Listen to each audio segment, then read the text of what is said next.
December 7th, 1941, the day that changed everything, Pearl Harbor. Oahu, Hawaii, 7:55 a.m. radar operators. Private Joseph Lockard and Private George Elliott had been tracking something unusual on their oscilloscope screen at the Opana Point station since 7:02 a.m.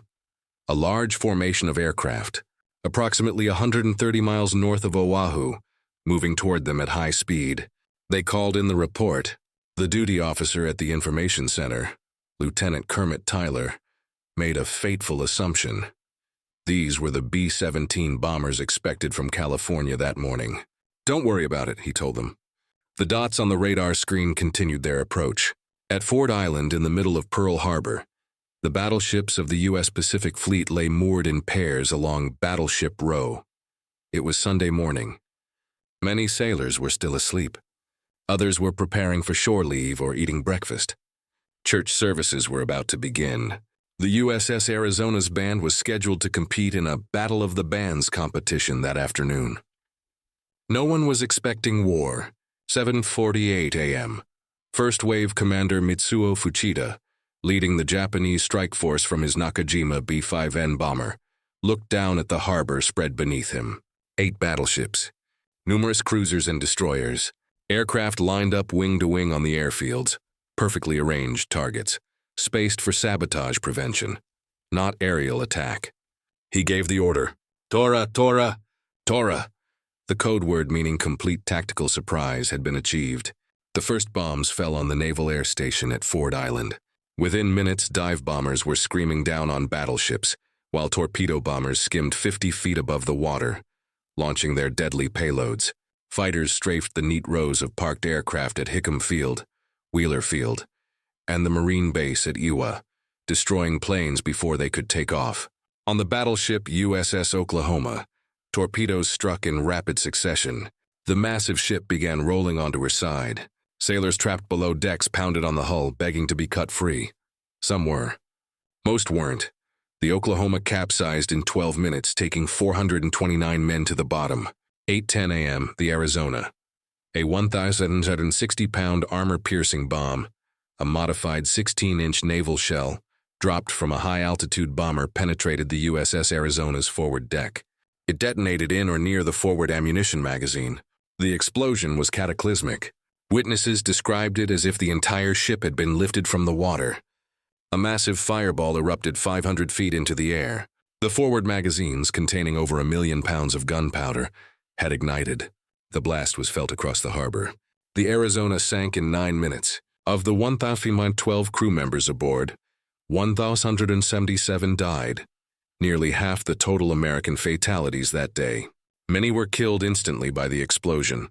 Others drowned in flooded compartments or were burned alive in the oil fires that spread across the water. Sailors in the harbor described swimming through water that was on fire.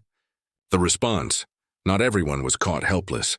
At Pearl Harbor's submarine base, one officer had the foresight to distribute ammunition before the attack intensified. Anti-aircraft guns began returning fire. At Hickam Field, ground crews frantically tried to arm and fuel the few planes that hadn't been destroyed. 2 young Army Air Force pilots, Second Lieutenants George Welch and Kenneth Taylor, made it to Halewa Field, where some P-40 fighters had escaped destruction.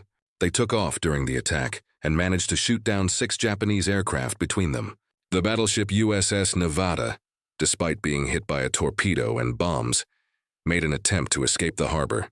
Japanese pilots, recognizing that a sinking ship in the channel would trap the entire fleet, concentrated their attacks on her.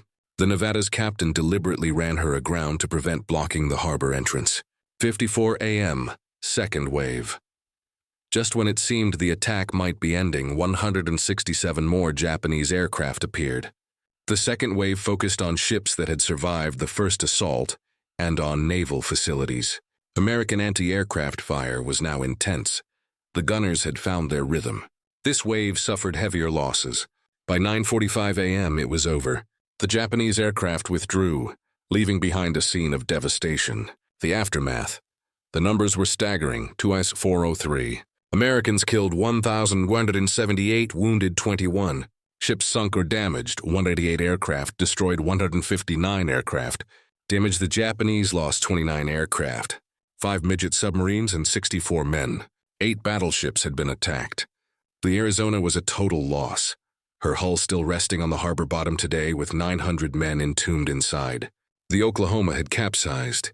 The California and West Virginia had sunk at their moorings. The others were damaged but repairable, but the Japanese had missed crucial targets. The Pacific Fleet's 3 aircraft carriers were at sea and escaped unharmed. The fuel storage facilities containing 4.5 million barrels of oil were untouched. The submarine base was operational. The repair facilities were largely intact. Admiral Chuichi Nagumo, commanding the Japanese carrier strike force, declined to launch a third wave. His pilots were exhausted. He had lost the element of surprise, and American defenses were now fully alert. He ordered his fleet to withdraw. Many Japanese officers would later call this decision a strategic mistake. If the fuel tanks and repair facilities had been destroyed, the U.S. Pacific Fleet would have been forced to retreat to the West Coast, giving Japan months of unopposed expansion. December 8, 1941. President Franklin D. Roosevelt addressed Congress, calling December 7th a date which will live in infamy. Within an hour, Congress declared war on Japan with only one dissenting vote. 3 days later, Germany and Italy declared war on the United States. The sleeping giant had been awakened. The attack on Pearl Harbor was tactically brilliant, but strategically disastrous for Japan. This united American public opinion overnight. Isolationist sentiment, which had kept America out of the war, evaporated. The nation mobilized with a fury Japan's military planners had not anticipated.